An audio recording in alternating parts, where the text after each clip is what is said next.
The internet is home to millions of forgotten accounts. Most belong to ordinary people whose videos are never seen again. But every so often, investigators uncover a profile that feels different. At first glance it looks harmless, yet hidden beneath the surface is a story so disturbing that it changes the way you look at the digital world forever.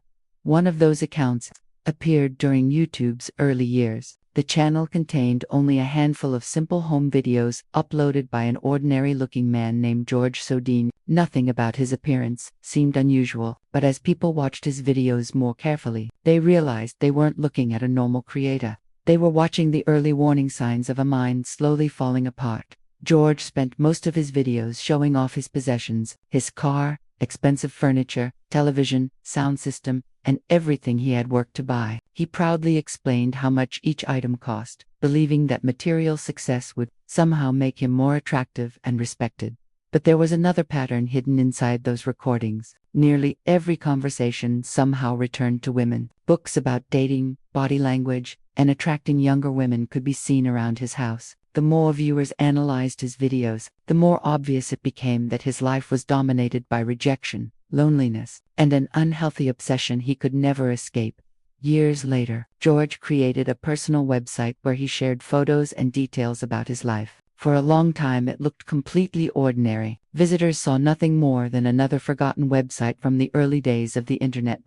Then one day, a new page quietly appeared. It contained only a strange question, asking visitors to guess the date of his death. Most people ignored it, assuming it was another odd internet joke. What nobody realized was that this wasn't a game. It was a countdown created by a man who had already begun planning something terrifying. On the evening of August 4, 2009, George entered a fitness center, carrying a sports bag. Earlier that day he had already visited the building twice, carefully studying the location. This time, however, his visit had a completely different purpose.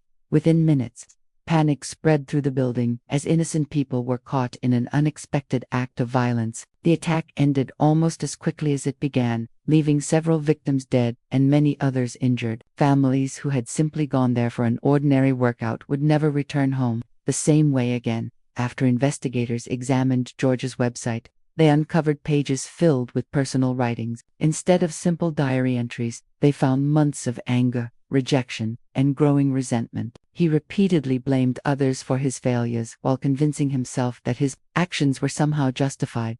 His online journal revealed that the attack had been planned long before it happened. Every step had been carefully considered and documented in private. What once looked like an ordinary YouTube channel and forgotten website had actually become a disturbing record of a criminal's mindset long before the tragedy unfolded. Millions of viewers were watching a major sporting event, expecting nothing more than an exciting evening. The commentators were discussing the match as usual when, without warning, the television cameras began to shake. At first everyone thought it was a technical issue, but within seconds the truth became impossible to ignore.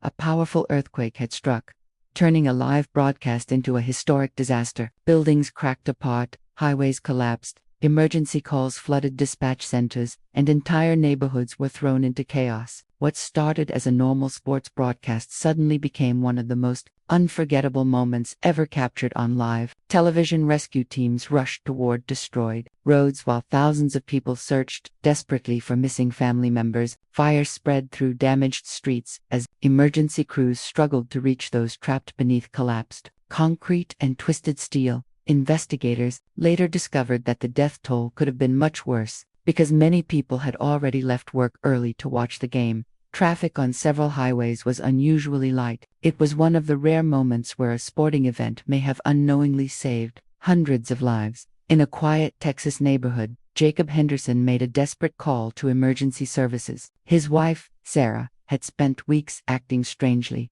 convinced that someone was watching her. That night, her fear became so intense that Jacob believed she needed immediate medical attention. During the call, Sarah suddenly insisted she was perfectly fine. Her behavior changed so quickly that it confused both Jacob and the dispatcher. Believing the situation had calmed down, they waited for medical help, unaware that something far more tragic was only hours away. Later that same night, Jacob woke to terrifying screams echoing through the house. He rushed into the living room and found a scene that no parent should ever witness. In complete shock, he immediately called 911, struggling to explain the unimaginable tragedy unfolding before him. Investigators later confirmed that Sarah had taken the lives of her 2 young daughters. During the emergency call, she appeared confused and repeatedly asked what had happened. However, the investigation would later reveal evidence suggesting the crime had been planned long before that night, making the case even more heartbreaking. These stories may seem completely unrelated: an abandoned YouTube channel, a forgotten personal website, a devastating natural disaster, and a quiet family living an ordinary life. Yet they all share one disturbing truth: the biggest warnings are often hidden in places where nobody thinks to look until it's already too late. The internet preserves memories that people forget. Emergency recordings capture humanity at its worst moments, and investigations uncover truths long after the damage has been done. Sometimes the darkest stories aren't hidden in secret locations. They exist in plain sight, waiting for someone to connect the pieces.